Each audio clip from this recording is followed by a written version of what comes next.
previous question, 65, in which we determined that we could identify where the asymptotes for the parent function y equals, or f of x equals the tangent of x could be found.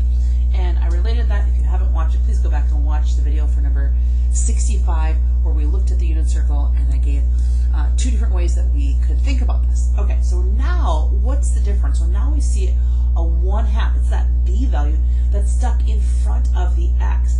And so that's going to impact the length of one cycle, or the period length. So if we could just take a second here, I want us to look at visually so you can better understand this. Let's look at just the parent function here. I've gone ahead, and so here's where we have y equals the tangent of x, right? And we can see each of these cycles that goes through. And then I've added in, and unfortunately in decimals we can't say what we put here. We can't say pi over 2 plus pi plus k, right? So I have to keep adding k or subtract, I have to keep adding pi or subtracting pi. And so when you look at this, here you can see I added 1 pi, added 2 pi, right? I could come back here and I could add a 3rd pi, so you can see each of these asymptotes. And hopefully you can already visualize this, but you can see each of these asymptotes that are added to it. And we have to change the color here to make it all pretty, because I like it all to align. But so we're going to be adding or subtracting those pi values, and you can see that, right? So what's going to impact this now is this represents one cycle, right? This is a distance of pi. It's a distance of pi. It starts at pi over 2, so this is pi over 2, and then we add pi, and we add pi, and in between here is each one cycle. Now when we look back here, we're going to adjust that. We're going to take this 1/2 x, and we're going to set it equal to the parent function where we find these asymptotes. And then we're going to isolate the x. So to isolate the x, just like we learned how to do in basic algebra, we're going to multiply by 2 over 1. The 2's and the 1's, a lot of you guys like to use the word canceling out. We know it really simplifies to 1. So I'm going to multiply by 2. So I have 2 times pi over 2 plus 2 times pi k. The 2's again are going to be simplified, and I'm left with pi plus 2 pi k. So before I jump back to decimals, what this means to me now is that I'm going to start at pi. So instead of studying at pi over 2, I'm going to start. So let's think up here.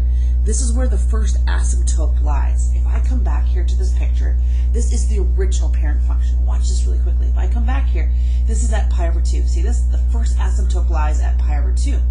But now this tells me that this will cause the first asymptote to start at pi, and the second asymptote will not start to pi over 2. So that's what we're going to have. Here's my first asymptote. My first asymptote will start at pi, and then we're going to go 2 pi past that. So here we only had to add a pi, right? I would take this and then add pi to it.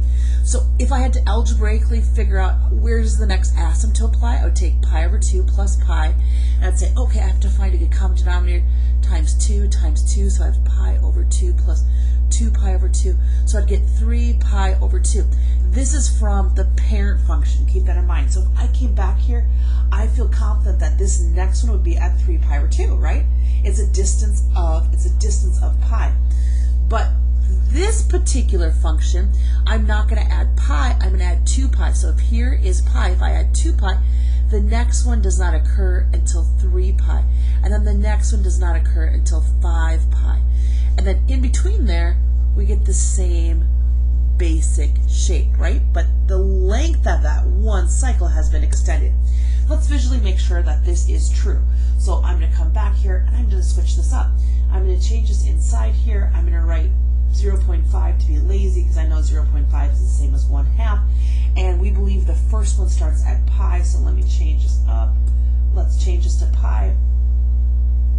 And then we believe that we are going to add 2 pi behind each of these. That's what it looks like. So let's check this out and see if this is right.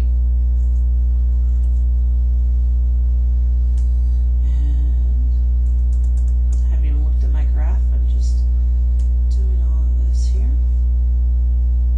Let's see. Oh, that looks right. We can see that all of my asymptotes are adding up with the function itself. And so they're dividing each one of those cycles. Hopefully that makes sense to you. Let's move on right now. Oh, I gotta choose the correct answer. So here we have pi plus 2 pi k. Let's find that. And here's the correct answer. Let's move on to 67.